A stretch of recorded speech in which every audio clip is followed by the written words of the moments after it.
بسم اللہ الرحمن الرحیم۔ السلام علیکم، آپ دیکھ رہے ہیں الف نیوز اور میں ہوں آپ کے ساتھ ماجد علی۔ شامل کرتے ہیں آج کی ہیڈ لائن۔ شمالی کوریا نے امریکہ اور جنوبی کوریا کو سخت نتائج کی دھمکی دے دی۔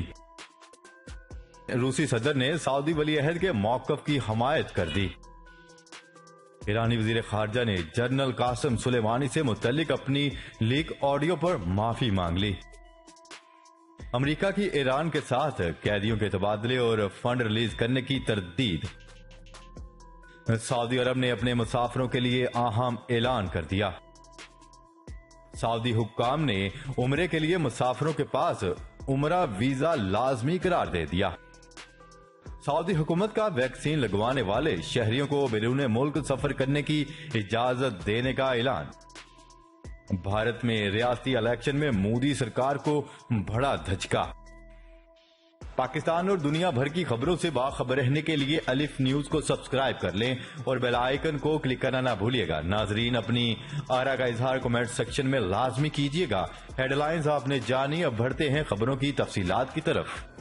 اتوار کے روز صدر جو بائیڈن کی ایک کانگریس کے دونوں ایوان سے خطاب اور ان کی انتظامیہ کے شمالی کوریا سے متعلق پالیسی جائزہ مکمل ہونے کے بعد شمالی کوریا نے اپنی کئی ہفتوں کی خاموشی کو توڑتے ہوئے اتوار کے روز سیول اور واشنگٹن دونوں کے خلاف سخت رد عمل کا اظہار کیا ہے۔ ماہرین کا کہنا ہے کہ جو بائیڈن اور جنوبی کوریا کے صدر کے مابین 21 مئی کو ہونے والے اجلاس سے قبل پیانگ یانگ اپنے ہمسایہ ملک اور امریکہ کے خلاف اشتعال انگیزی کے ساتھ ناراضگی کی کوشش کر سکتا ہے۔ ان کے مابین کوریائی تعلقات سے متعلق شمالی کوریا کی اپنی تنظیم کی بندش یا مختصر فاصلے تک مار کرنے والے میزائلوں کا استعمال شامل ہو سکتا ہے۔ شمالی کوریا نے واشنگٹن اور سیول کو نشانہ بناتے ہوئے 3 بیانات جاری کیے ہیں، جن میں سے 2 اس کی وزارت خارجہ اور ایک شمالی کوریا کے رہنما کم جونگ ان کی طاقتور بہن کی طرف سے جاری کیا گیا۔ کانگریس سے اپنے پہلے خطاب کے دوران جو بائیڈن نے کہا ہے کہ شمالی کوریا اور ایران کے جوہری پروگرام امریکہ کی سلامتی اور عالمی سلامتی کے لیے سنگین خطرہ ہے۔ شمالی کوریا کی وزارت خارجہ میں امریکی امور کے محکمہ کے ڈائریکٹر جنرل نے دھمکی دی ہے کہ امریکی صدر کو بہت ہی سنگین صورتحال کا سامنا کرنا پڑے گا، کیونکہ امریکی چیف ایگزیکٹو نے ایسے بیانات دے کر بہت بڑی غلطی کی ہے۔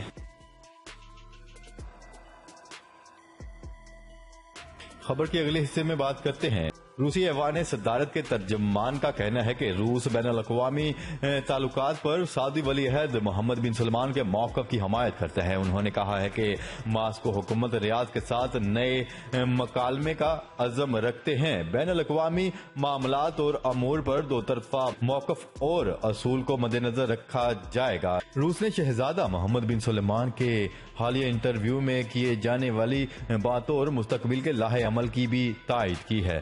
کریملن کے ترجمان نے کہا ہے کہ ہم چاہتے ہیں کہ بین الاقوامی تعلقات مساوات، باہمی احترام، قومی مفادات کی منصفانہ پاسداری اور ایک دوسرے کے اندرونی امور میں عدم مداخلت پر قائم ہوں۔ ان کا کہنا تھا کہ ہم دنیا کے حالات دیکھ رہے ہیں، ہر طرف خلاف ورزیاں ہو رہی ہیں، ایسے میں محمد بن سلمان کا بیان منفرد ہے۔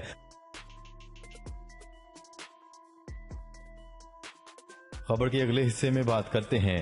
ایران کے وزیر خارجہ جواد ظریف اپنی اس لیک ہونے والی آڈیو کلپ پر معافی مانگ لی ہے جس میں امریکی حملے میں ہلاک ہونے والے انتہائی مقبول جنرل قاسم سلیمانی پر شدید تنقید کی گئی تھی۔ عالمی خبرساں ادارے کے مطابق ایران کے وزیر خارجہ محمد جواد ظریف نے 2 ماہ بعد ہونے والے صدارتی الیکشن میں حصہ نہ لینے کا بھی اعلان کر دیا۔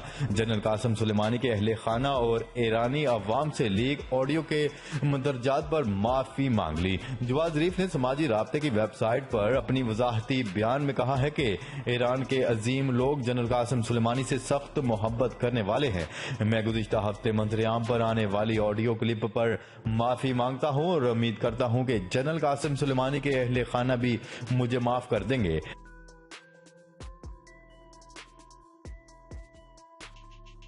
خبر کے اگلے حصے میں بات کرتے ہیں۔ امریکی اور برطانوی دفتر خارجہ نے ایران کے سرکاری میڈیا منجمد اثاثے جاری کرنے اور قیدیوں کے تبادلے کی رپورٹ کو بے بنیاد قرار دے دیا۔ غیر ملکی خبرساں ادارے کی رپورٹ کے مطابق امریکی اسٹیٹ ڈپارٹمنٹ کے ترجمان نے ایران کے سرکاری میڈیا کی جانب سے نشر ہونے والی ان خبروں کو بے بنیاد قرار دے دیا، جس میں کہا جا رہا تھا کہ تہران اور واشنگٹن کے درمیان ڈیل ہو چکی ہے۔ امریکہ نے ایران میں جاسوسی کے الزام میں گرفتار 4 امریکیوں کی رہائی کے بدلے ایران کے مجبور کیے گئے $7 بلین جاری کرنے کی حامی بھر لی ہے۔ اتوار کو ایران کے سرکاری میڈیا نے اپنی رپورٹ میں نامعلوم ذرائع کے حوالے سے یہ رپورٹ جاری کی تھی، تاہم برطانوی دفتر خارجہ نے بھی ایرانی سرکاری میڈیا کی اس رپورٹ کی بھرپور تردید کر دی۔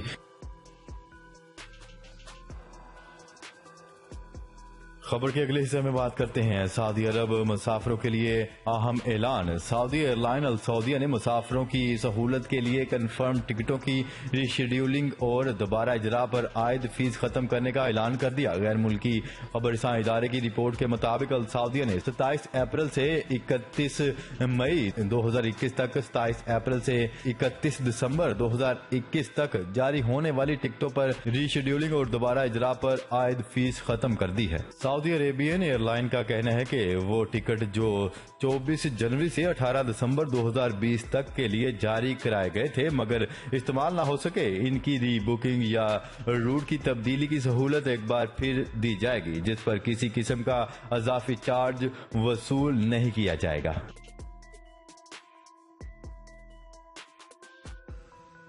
خبر کے اگلے حصے میں بات کرتے ہیں۔ سعودی عرب نے عمرہ کے لیے آنے والے مسافروں کے پاس عمرہ کا ویزا لازمی قرار دے دیا۔ سعودی سول ایویشن اتھارٹی کا عمرہ زائرین سے متعلق ایئر لائنز کو نیا ہدایت نامہ جاری کر دیا گیا ہے، جس کے تحت سعودی عرب عمرے کے لیے آنے والے مسافروں کے پاس عمرہ کا ویزا ہونا لازمی قرار دیا گیا ہے۔ سعودی ایویشن اتھارٹی کے مطابق عمرہ ویزا سعودی وزارت خارجہ کی طرف سے ہی جاری کردہ ہو۔ سعودی حکومت کے عمرہ سے متعلق ہدایات کی خلاف ورزی کرنے پر قانونی کارروائی کی جائے گی۔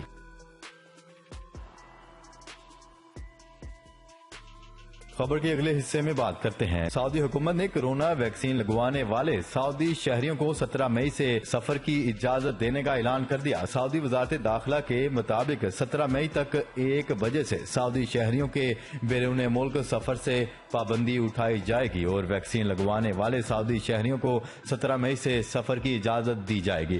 وزارت داخلہ کا مزید کہنا تھا کہ 17 مئی رات 1 بجے سے بری بحری فضائی سرحدیں کھول دی جائیں گی۔ واضح رہے کہ کرونا وائرس کے کیسز میں اضافے کے پیش نظر سعودی حکومت نے ایئرپورٹس، بندرگاہوں اور سرحدی چوکیوں سے آمد و رفت پر مکمل پابندی عائد کر دی تھی۔